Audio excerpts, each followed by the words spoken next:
And the way they have described it to us is they will hit the button, as they've been saying all along, and all the tabulations of the data they've been inputting over the last 5 days will be tabulated to the ranked choice, and we should hear the winner for a race and then see the process that it went through. Right. So the woman who was just speaking with the board, she's Shanna Bellows number 2. That's the Chief Deputy Secretary of State, Kate McBride. She's been with the office for several years. She's also the Chief of Staff to Shanna Bellows. Shanna Bellows, as people know who are paying attention, she's one of the candidates for governor. So sensibly, she recused herself. She's not in the building, as far as you know. She's not involved in this. So Kate McBride will be one of the lead presenters, and the other is Julie Flynn, who's run Maine state elections for 31 years. Jeez. And so that's who we expect to be, so to speak, pushing the button. They're going to show us the winner first, and then we're told they'll spend a little time going backwards and saying, okay, let's now show you round by round what happened, whether that's a spreadsheet or on a screen or just verbally. We've been told to expect paperwork afterward, but hopefully they'll spend a minute or two to help us and our audience understand, especially if somebody leapfrogs someone, how that happened. That's a huge part. We've heard from, I think, a number of viewers just saying, all right, can we see the process? Like, show us the work. Right. So if we could see some of that tonight, I think that would be right. Like we were hoping more for, American Idol or remember the show Star Search? Oh yeah. Right, and you'd have like 4, 2, 1. But I don't think it's gonna be that. It's not going to be that great television, unfortunately. But some suspense. But after the fact, explaining what happened. Like in the Olympics, we don't hear from the judges, right? So we'll see who wins the gold medal, and then we'll hear why how the numbers that way. moved to the way Phil was explaining a little earlier. And that said, Phil, though, we did have a conversation with the Secretary of State's office even before the primary happened, and they had said then that we're hoping to be done before Juneteenth. That's right.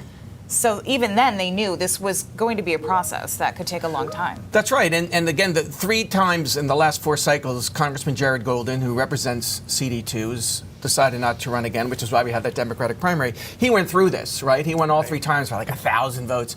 And when there was just his one race, it took about a week.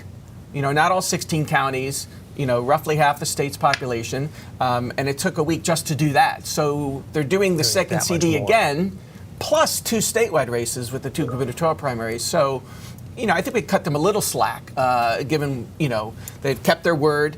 They, in politics, you always want to under-promise and over-deliver. Maybe in life you want to do that, right?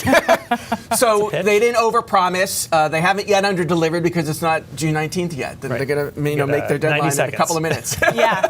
We're getting close. We do have a wall. You might notice us looking to our right. We have a wall of monitors that includes the live view where Christian Harsa is right now. So that's part of what we keep. There was a flurry of photographers rushing over with their microphones, and so I was just keeping an eye on it. But it looks like they're just setting up for. This is the image we were just talking about. So what a difference in the 2 last times we saw Christian live.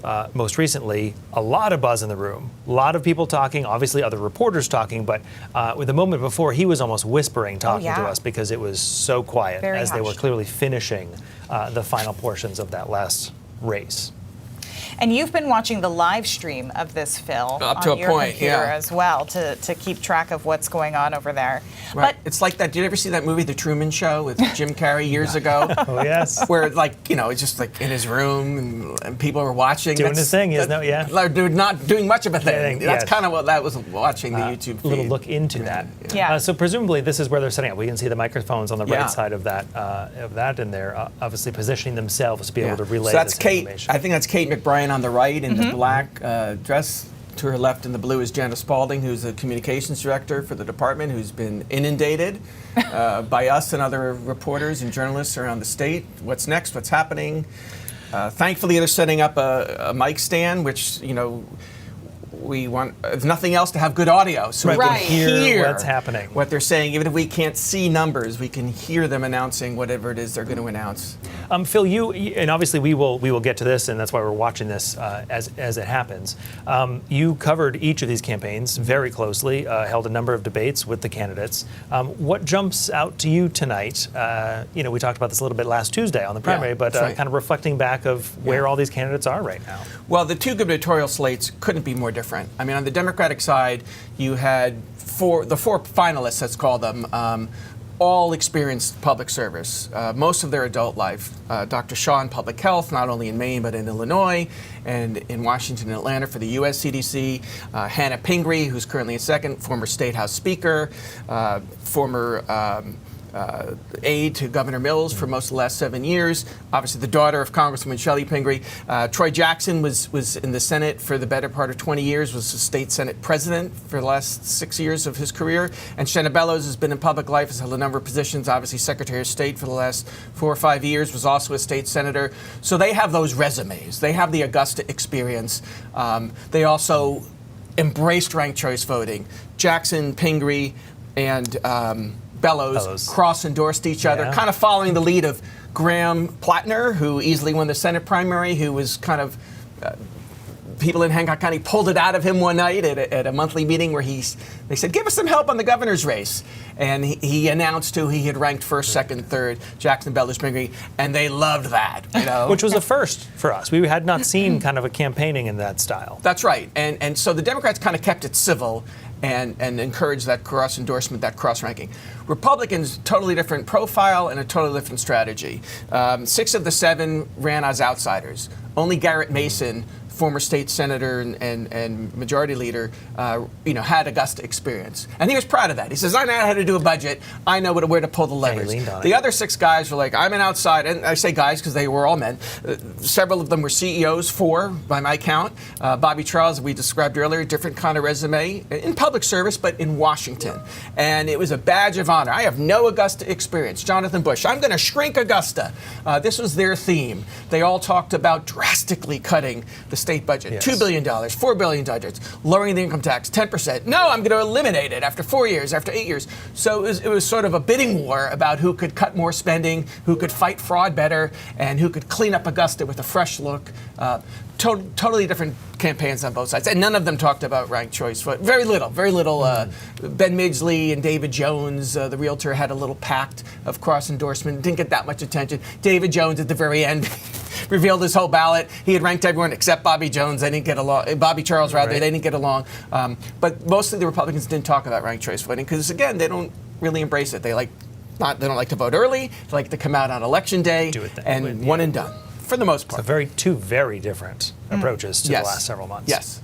And we heard from the Secretary of State's office, speaking of voting early, that they had a lot of absentee votes this year. Yeah, I think it was about 90,000.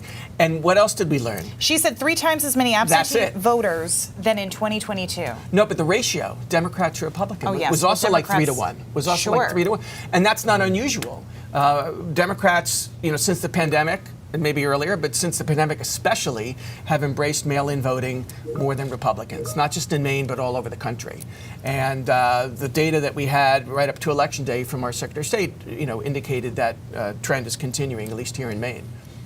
President Trump doesn't like mail-in voting as the head of the Republican Party and has been talking about ways to curb it. He's even given an executive order to the post office saying don't deliver mail ballots in the fall unless your state cooperates and gives us the voting roll. I mean, that's a whole other legal issue. But there has, unfortunately, I think, become a partisan divide because Republicans used to have a great mail-in program. And in some ways, locally in certain places, they've talked about, well, let's just go back to that because you want to bank your vote before election night. What if we have one of those Maine storms like we had today? And then there's an issue with that. It suppresses turnout, so you want to bank your vote early. Democrats do that more aggressively here and everywhere. You mentioned President Trump. A number of candidates hitching themselves very prominently to President Trump.